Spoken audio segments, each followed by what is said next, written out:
जी students, कैसे हैं आप लोग। मैं आपका फिजिक्स टीचर तलहा उबैद और आज हमने चैप्टर 14 के कुछ एमसीक्यूज डिस्कस करने हैं। तो स्टार्ट करते हैं अपने क्वेश्चंस को। सबसे पहला क्वेश्चन है, a dash is a setup in the region surrounding a current carrying wire. हम जानते हैं करंट कैरिंग वायर के इर्द गिर्द एक मैग्नेटिक फील्ड पैदा हो जाती है और उस मैग्नेटिक फील्ड के बारे में सबसे पहले हमें बताया था ऑरस्टेड ने। तो इसका क्वेश्चन का आंसर है अल्फा यानी मैग्नेटिक फील्ड। और क्वेश्चन नंबर 2 में कह रहा है magnetic effect of electric current was observed bye ऑरस्टेड। ये अभी थोड़ी देर पहले मैंने जिक्र किया। तो इसका करेक्ट आंसर है अल्फा।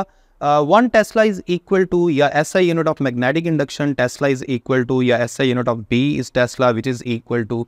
तो हम इसको इस तरह से लिख सकते हैं, बी का फॉर्मूला हम मैग्नेटिक फोर्स वाले फार्मूला से कुछ ऐसा बना सकते हैं, F/IL साइन ऑफ अल्फा।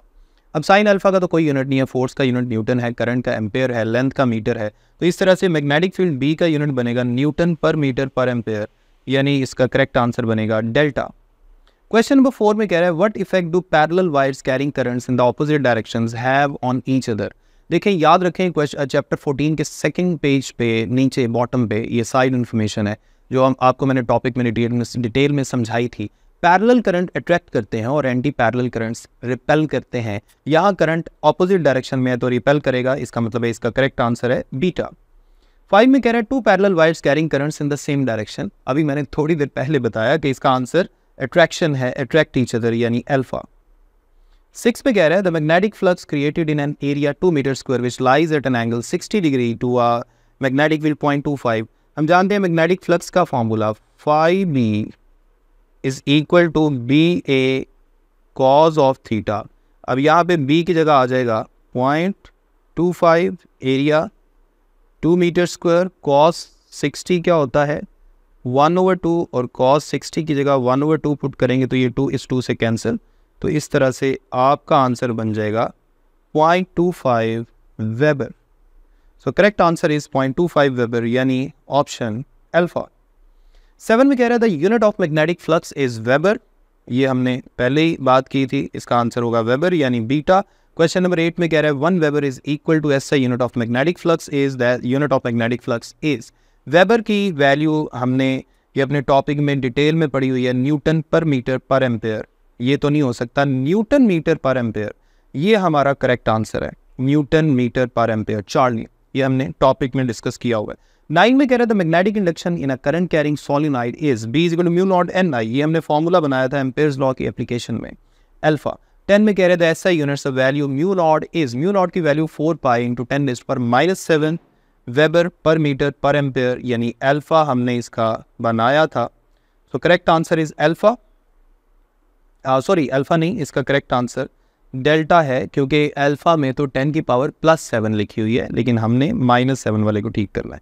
11 में कह रहा है charge particle is projected at an angle in a uniform magnetic field which of the following parameters of charge particles will not be affected by magnetic field. देखिए, magnetic field की वजह से work नहीं होता, ये चार्ज पार्टिकल की सिर्फ direction of motion को चेंज करता है मैग्नेटिक फील्ड, ठीक है। तो हम कह सकते हैं कि डायरेक्शन चेंज होती है, मोमेंटम भी चेंज होता है क्योंकि डायरेक्शन चेंज होती है, वेलोसिटी भी चेंज होती है क्योंकि डायरेक्शन चेंज होती है, स्पीड चेंज नहीं होती। तो इसका मतलब है कौन सी क्वांटिटी चेंज नहीं होती, इसका आंसर है स्पीड यानी चार्ली। 12 में कह रहे हैं a neutron is moving perpendicular to magnetic field. Neutron पे तो कोई चार्ज नहीं होता, इसलिए इस फॉर्मूला के मुताबिक न्यूट्रॉन के ऊपर कोई फोर्स भी नहीं लगेगी। हमने ये एक फॉर्मूला पढ़ा हुआ है QV cross B, magnetic force on moving charge in uniform magnetic field, तो इस पर कोई फोर्स नहीं लगेगी। तो इसका करेक्ट आंसर है डेल्टा यानी 0। 13 में कह रहा है work done is always 0 by magnetic force. अभी थोड़ी देर पहले मैंने बताया कि मैग्नेटिक फोर्स 0 वर्क करती है, अपने टॉपिक में हमने बहुत डिटेल में ये पढ़ा हुआ है चार्ली। 14 में कह रहा है fingers of right hand show the direction of magnetic field and palm shows the direction of force then thumb points. ये हमने पाम रूल में देखा हुआ है, थंब जो है ये फिर कौन सी डायरेक्शन दे रहा होता है, करंट की डायरेक्शन चार्ली, यानी थंब को हम करंट की डायरेक्शन में रखते हैं, राइट हैंड के थंब को करंट की डायरेक्शन में रखते हैं, फिंगर्स जो है ये मैग्नेटिक फील्ड की डायरेक्शन में होती हैं और जो पाम है इस डायरेक्शन में फोर्स लग रही होती है। 15 में कह रहा है charge particle enters into a strong magnetic field, it's kinetic energy same रहेगी। कैनेटिक एनर्जी में तब्दीली नहीं आएगी क्योंकि चार्ज पार्टिकल की सिर्फ डायरेक्शन चेंज होती है मैग्नेटिक फील्ड की वजह से, कैनेटिक एनर्जी में कोई तब्दीली नहीं आती, क्योंकि वर्क एनर्जी प्रिंसिपल के मुताबिक हम जानते हैं work done is equal to change in kinetic energy. अब चूंकि वर्क जीरो है इसलिए चेंज इन कैनेटिक एनर्जी भी जीरो है, so kinetic energy remain same alpha. 16 में कह रहे हैं the sum of electric and magnetic force is called Lorentz force, ये हमने पढ़ा हुआ है लॉरेंट्ज फोर्स बीटा। 17 में कह रहे हैं charge of to mass ratio of electron, ये हमने फॉर्मूला बनाया था Charlie two capital V divided by B square R square, इसमें कैपिटल वी एक्सेलरेटिंग पोटेंशियल को जाहिर कर रहा है। इसके बाद नेक्स्ट क्वेश्चन है 18 the brightness of spot on CRO screen is controlled by grid कह सकते हैं, या ग्रिड के साथ साथ आप ग्रिड के पोटेंशियल को भी कह सकते हैं। ब्राइटनेस जो है ये कौन कंट्रोल कर रहा होता है, ग्रिड कंट्रोल कर रहा होता है, ग्रिड चार्ली। क्वेश्चन नंबर 19 में कह रहा है CRO is used for displaying the wave form of given voltage, किसी भी गिवन वोल्टेज की ये वेव फॉर्म दिखाती है चार्ली। क्वेश्चन नंबर 20 में कह रहा है cathode ray oscilloscope works by deflecting a beam of electrons, cathode के बीम को डिफ्लेक्ट करके कैथोड रे ऑसिलोस्कोप काम कर रही होती है, कैथोड रेज यानी इलेक्ट्रॉन्स का बीम चार्ली। 21 में कह रहा है इन CRO the output wave form of time based generator, time based generator की जो आउटपुट वेव फॉर्म है उसे सॉ टूथ वोल्टेज भी कहते हैं, तो इसलिए इसका आंसर होगा सॉ टूथ यानी डेल्टा। 22 में कह रहा है the maximum torque on a current carrying coil of n turns is, देखें टॉर्क की वैल्यू मैक्सिमम कब होगी, वैसे तो n टर्न्स के लिए जो टॉर्क है ये होता है NIBA कॉज ऑफ अल्फा। अगर surface of coil magnetic field lines के साथ जीरो एंगल पे हो तो फिर टॉर्क मैक्सिमम होता है, क्योंकि कॉज अल्फा की वैल्यू 1 होती है, कॉज जीरो की वैल्यू यानी 1 होती है, तो आपके पास NIBA बच जाएगा विच इज करेक्ट आंसर यानी डेल्टा। 23 में कह रहा है the galvanometer constant in moving coil galvanometer is, हमने एक रिलेशन पढ़ा था I is equal to C/NAB